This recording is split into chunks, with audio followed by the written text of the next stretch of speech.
দুর্নীতি দমন কমিশনের মামলায় সাবেক আইসিটি প্রতিমন্ত্রী জুনায়েদ আহমেদ পলক, সাবেক স্বরাষ্ট্রমন্ত্রী আসাদুজ্জামান খান কামালের ছেলে সাফি মুদ্দাসির খান জ্যোতিকে গ্রেফতার দেখিয়েছে আদালত। সকালে চিফ মেট্রোপলিটন ম্যাজিস্ট্রেটের আদালতে এই আদেশ দেওয়া হয়। এর আগে গেল 1 জানুয়ারি এই মামলায় গ্রেফতার দেখানোর আবেদন করে দুদক। পলকের বিরুদ্ধে দুর্নীতি দমন কমিশন আইন ও মানি লন্ডারিং প্রতিরোধ আইনে মামলা করা হয়েছে। আর সাফি মুদ্দাসির খান জ্যোতি ও তার বাবার বিরুদ্ধে যোগসাজশে 19,79,78,502 টাকার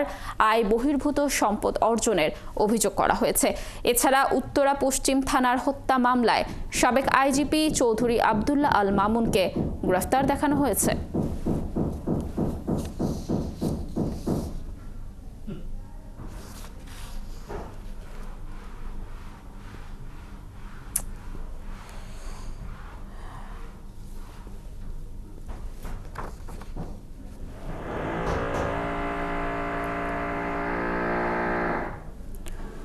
দর্শক, এই মুহূর্তে সিএমএম আদালতে আছেন সহকর্মী নিবিড় সাহা। এই বিষয়ে আরো খবর নিয়ে যুক্ত হচ্ছেন তিনি আমাদের সাথে।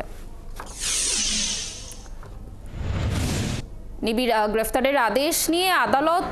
কি বলেছে, আর তাদের বিরুদ্ধে দুদক যেসব অভিযোগ এনেছে সে বিষয়ে আপনার কাছে কি কি তথ্য রয়েছে, বিস্তারিত জানাবেন।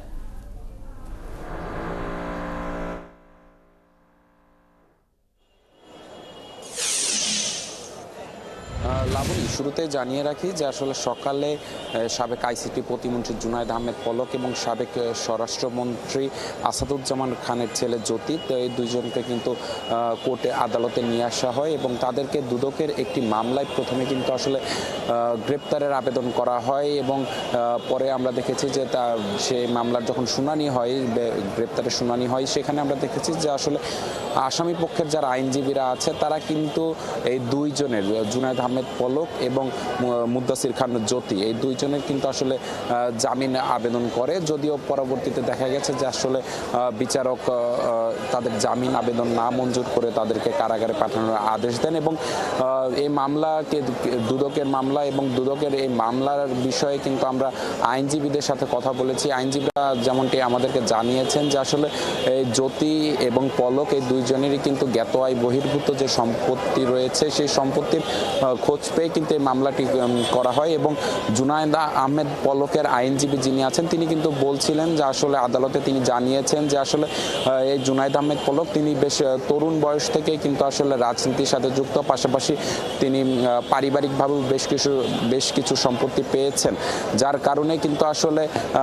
এই যে অভিযোগগুলো আনা হচ্ছে সেগুলো কিন্তু আসলে তিনি বলছেন যে অনেকটাই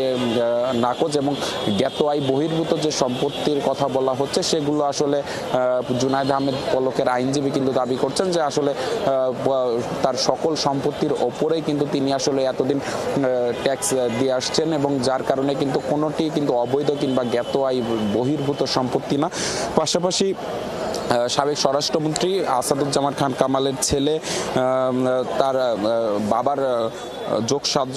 যোগসাজশে 19,89,78,502 টাকার মূল্যের জ্ঞাত আয় বহির্ভূত সম্পত্তি অর্জন করেছেন বলে দুদকের মাধ্যমে আমরা জানতে পেরেছি এবং দুদক যে ডকুমেন্ট সাবমিট করেছে এই আদালতে সেখান থেকে কিন্তু আমরা এই তথ্যটি পেয়েছি এবং সেখানে কিন্তু আসলে আমরা দেখেছি যে আসলে আদালতে কিন্তু এই আইসিটি প্রতিমন্ত্রী যিনি ছিলেন জুনায়েদ আহমেদ পলক তিনি কিন্তু আসলে আদালতে বলেছেন যে আসলে যে নিজেকে নির্দোষ দাবি করে তিনি জানিয়েছেন যে আসলে যে সম্পত্তির কথা বলা হচ্ছে, যে জ্ঞাত আয় বহির্ভূত সম্পত্তির কথা বলা হচ্ছে, সেই সম্পত্তি কিন্তু আসলে তিনি নিজে এবং তার পারিবারিকভাবে পাওয়া, যার কারণে আমরা দেখেছি যে আসলে আদালতে তিনি নিজেকে নির্দোষ দাবি করেছেন। আর একটু জানিয়ে রাখি যে আজকে কিন্তু বিএনপি চেয়ারপারসন বেগম খালেদা জিয়ার বিরুদ্ধে যে দায়ের হয়েছিল যে নাইকো দুর্নীতি মামলা, সেই নাইকো দুর্নীতি মামলায় কিন্তু আসলে আরও 4 জনের সাক্ষ্য গ্রহণ হয়েছে এবং 4 জনের ভিতরে কিন্তু আসলে 3 জন সাক্ষী দিয়েছেন এবং আরেকজনের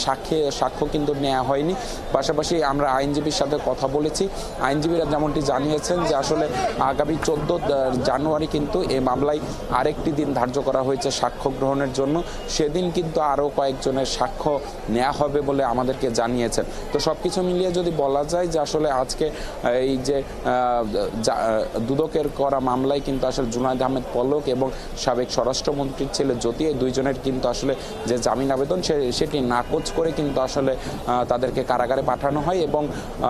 বেগম খালেদা জিয়ার বিরুদ্ধে কিন্তু যে মামলাটি